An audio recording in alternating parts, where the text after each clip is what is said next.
In our last video, we covered a new trend that's a pandemic right now on TikTok with Anavar using girls. But in this video, we're going to cover a new pandemic around TikTokers using SARMs. I should say it's not really new. It's as old as time at this point, but it's still perpetuated and a problem within our society right now in something that I think is worth talking about. So in this video, we're going to talk about SARMs, selective androgen receptor modulators, how probably dangerous they are in all reality, and some of the people using them on TikTok. So let's get to it. How old are you?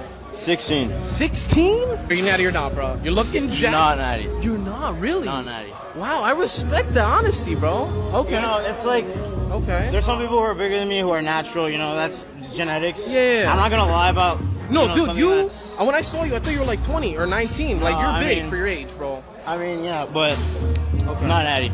All right, what made you want to take that step? Because, like, in a few years, like my 20s, I want to go for my pro card. Oh, so you're going big. Okay, yeah. Okay. So I did, one cycle. I'm not going to disclose what, but it wasn't much. It was like any big in this first cycle. Okay. Now I'm just cruising right now. Okay. Because, I want to prioritize health. I just want to, try it out. Yeah. See how it is. But, I don't recommend it if you're not going to compete, don't do it. Yeah, that's pretty destructive. Even if you want to be a pro bodybuilder by the time you're 20, starting at that young of an age can really cause issues. And we see this so commonly now where young teenagers are starting things like tren or testosterone, DECA, and many other compounds on top of SARMs or just SARMs in and of themselves. And it's a pretty awful thing, to be fair. Doing androgens at that age is just not a great idea because it's going to inhibit a lot of features of maturation in the human body, whether that's your cognitive development and actual architecture of your brain. We've talked about the changing of the architecture of one's brain with using high dose androgens, but we've also talked about other things like emotional instability and depression being a common trait within steroid users. Now imagine you've refined these things and made them a positive valence when you're young and your brain is very plastic by using excessive amounts of androgens at the ages of 16. And SARMs are no different. Selective androgen receptor modulators are touted to be something that's safer than injectable steroids, but in what we see in data, they're just as harmful and in many cases even more harmful, like significantly more harmful, causing liver failure and horrible things when theoretically they were created to be far more selective than a steroid is, and yet they're almost worse at being as selective.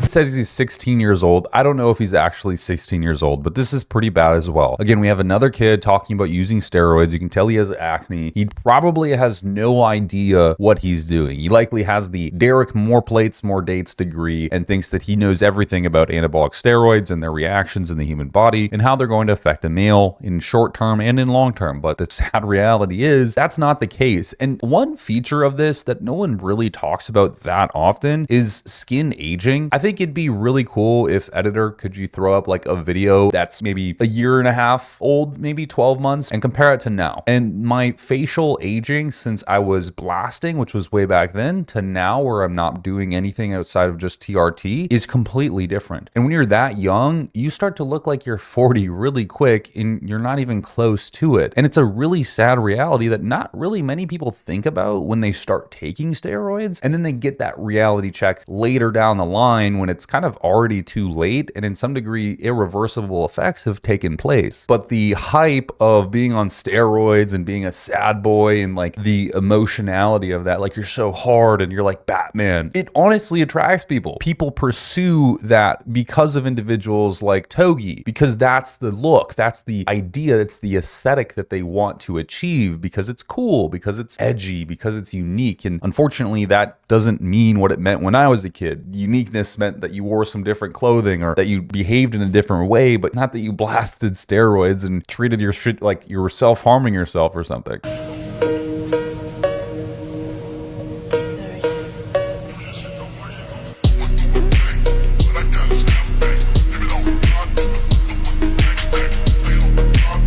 So I don't know how old this kid is. He doesn't look very old. He has tattoos, so I'm assuming he's over 18. But he gets some pretty good progress on SARMs. I don't know what SARMs he was taking, but most of the time what people are going to be taking is the basic ones. Rad 140, Ostarine, or something like that. And yes, guys, they do work. I'm not here to tell you that SARMs don't cause muscle growth, but milligram for milligram, when you compare them to anabolic steroids, another form of performance enhancing drug that is going to exclusively put on lean mass, you're getting a compound that's far and through. Like Rad 140, for instance, causing hepatic failure. This is clinically studied. Yet people are using this at a very high dose to garner results when they could be, if you have to performance enhance, you could be using something that is far safer, like Anavar, for instance, which I still don't think is sustainable, especially when you're just doing an oral only compound. But the thing is when you take SARMs, selective androgen receptor modulators, one of the benefits is that you won't need to do a PCT. You won't need to worry about shutting your natural testosterone production down. But that is so false, because the same outcomes are still had. You still see men shutting themselves down, self-castrating, because they're taking a SARM, a selective androgen receptor modulator. Again, you could just take injectable testosterone if you're that serious about your progress, be much more healthier. Something like 200 milligrams of testosterone a week would give you enough enhancement to see radical progress in your physique and not suffer any of these massive consequences with using experimental drugs that haven't been FDA approved to be used in humans. And this is widespread. This guy is not the only one. We see this everywhere with these young individuals blasting SARMs, because all you got to do is head over to a research chem website, click purchase,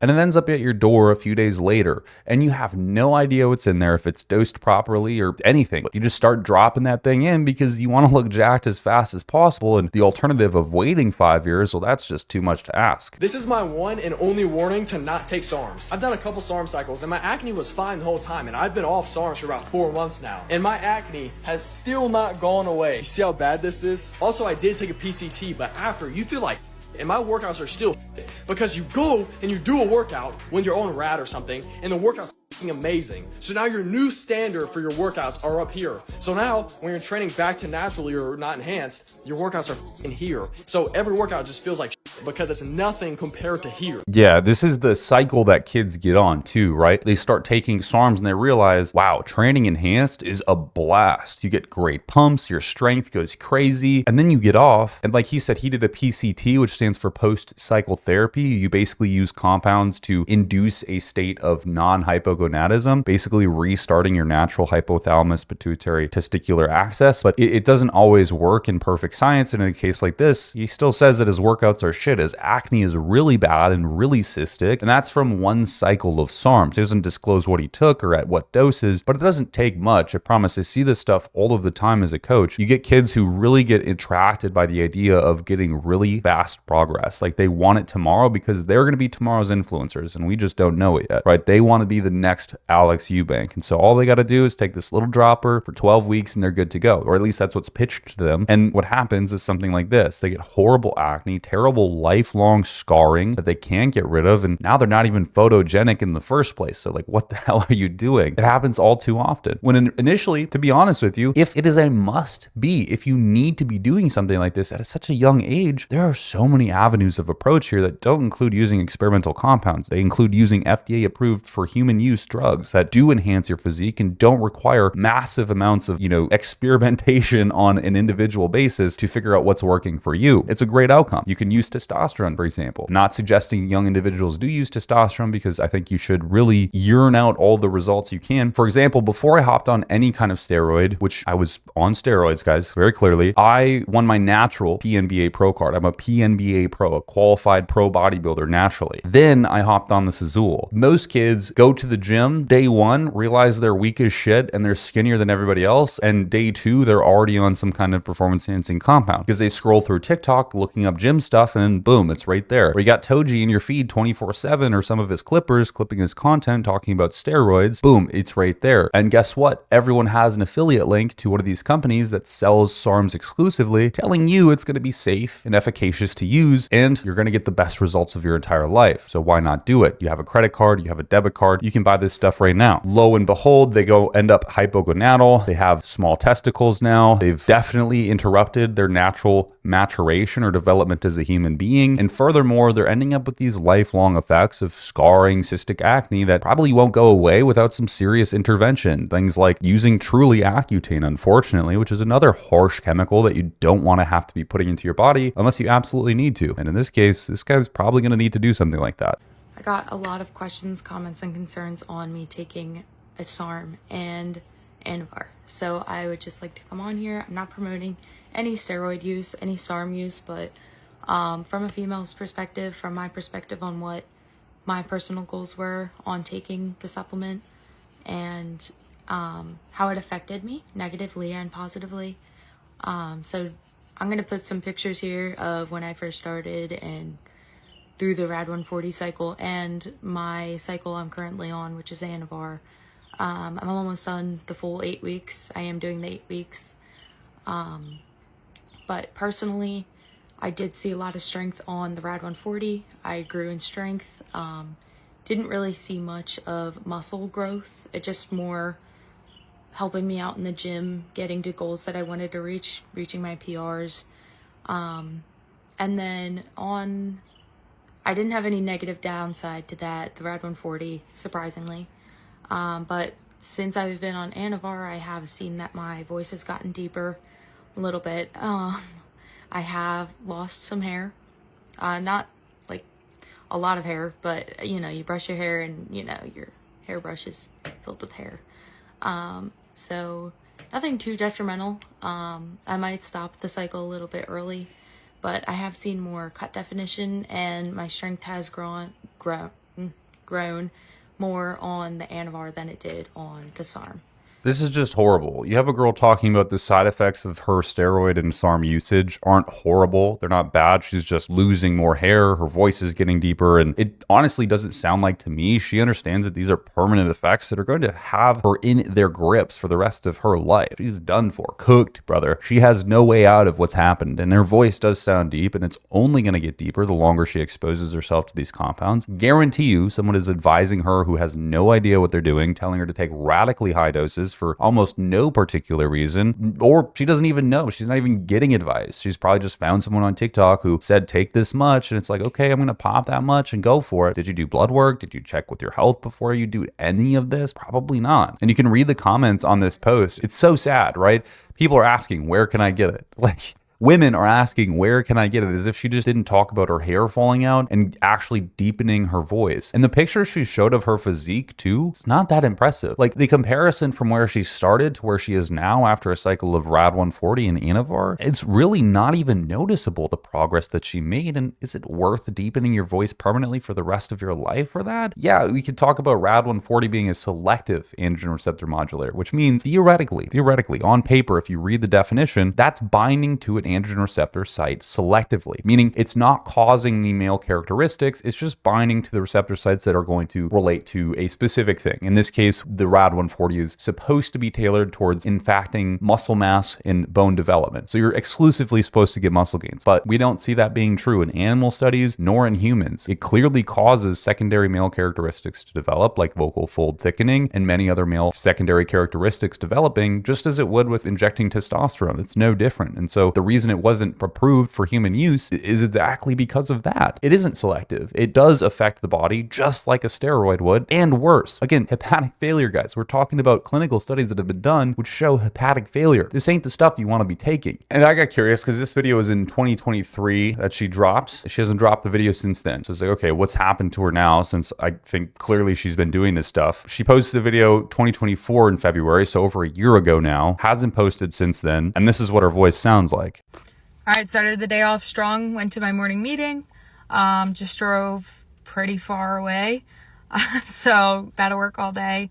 Stopped and got a little hummus wrap with like cucumbers and stuff. You can clearly tell it's deepened even more. And I don't know if she really thinks it's worth it. It doesn't look like she's taking her fitness career anywhere. I hope it's worth it to her. I really do. But this is what you get when you take experimental compounds and have no direction behind the things you're doing. And it's widespread. This isn't just one person. This is everywhere. You hear about the people who are successful because they're successful. We have a success bias on social media. The people who make gains, look aesthetic, look good, and don't get the negative side effects or die from steroid or experimental SARM usage. Like you got Alex Eubank, you got, I don't know, influencers, guys. I'm just here. You got trend twins, right? They get relatively good results. They get really good results on steroids. And so you get this success bias that all these people are doing so well on steroids. It's what I need. But what you don't see is the people getting massive side effects, massive side effects. You don't see the kids going into heart failure at 27 years old, my age, which is happening right now. One of my good friends, he's a great guy, went into heart failure, like still in recovery right now. And heart failure, you guys, is a lifelong thing you have to deal with. Serious issue. But you don't hear about this. You only hear about the success stories.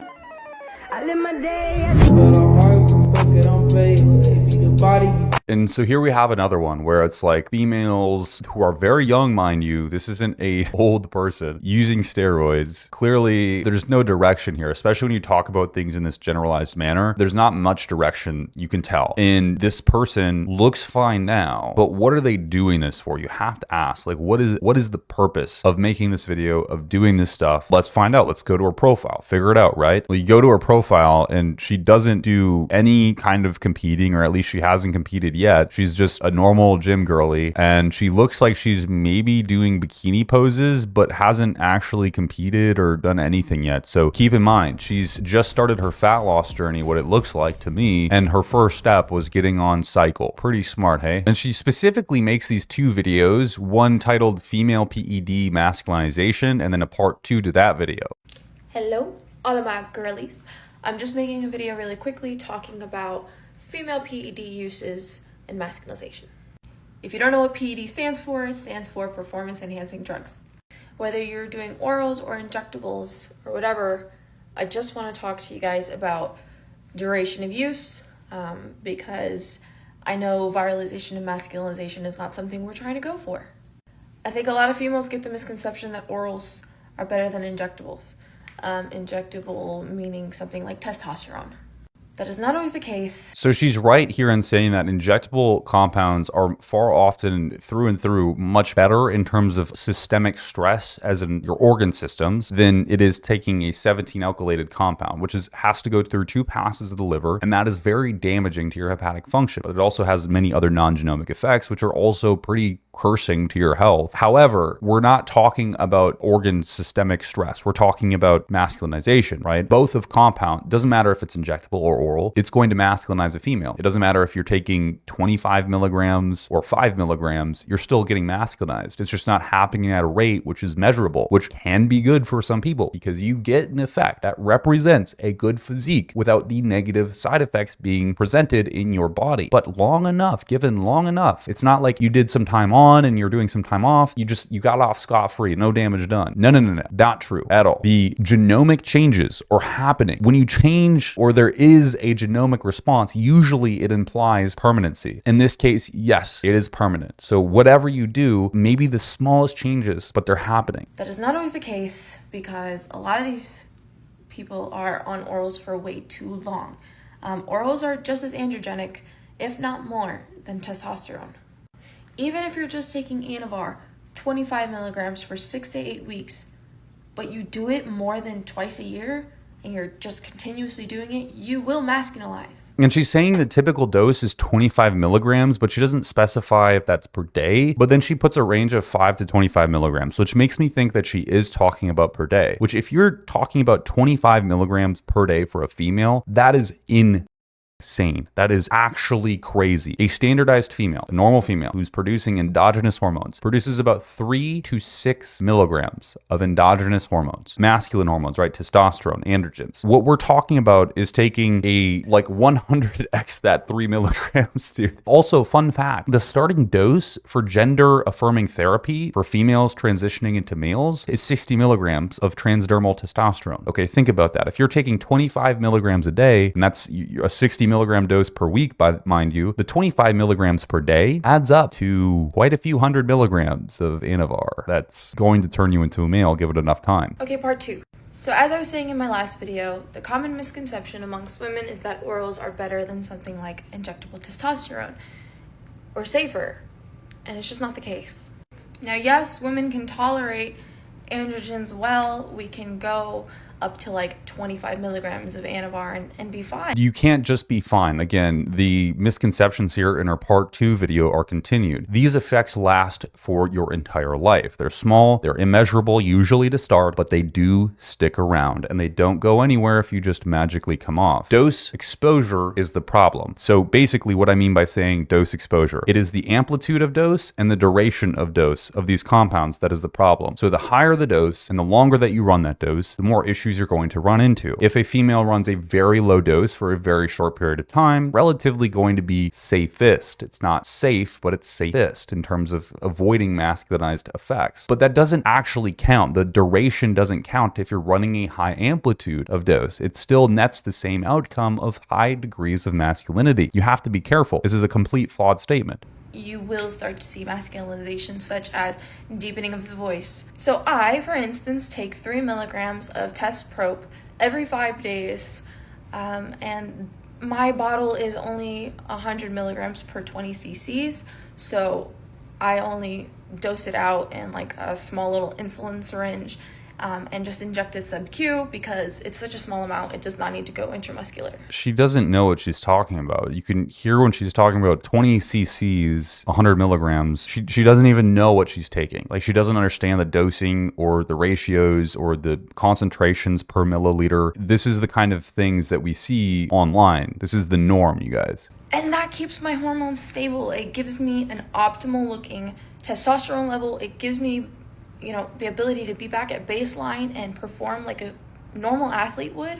And the whole reason my testosterone is low to begin with was because I was put on birth control at 8 years old because I had ovarian cysts. So please get these things checked. Please have a coach that knows what they're doing and learn. That information is out there, I promise.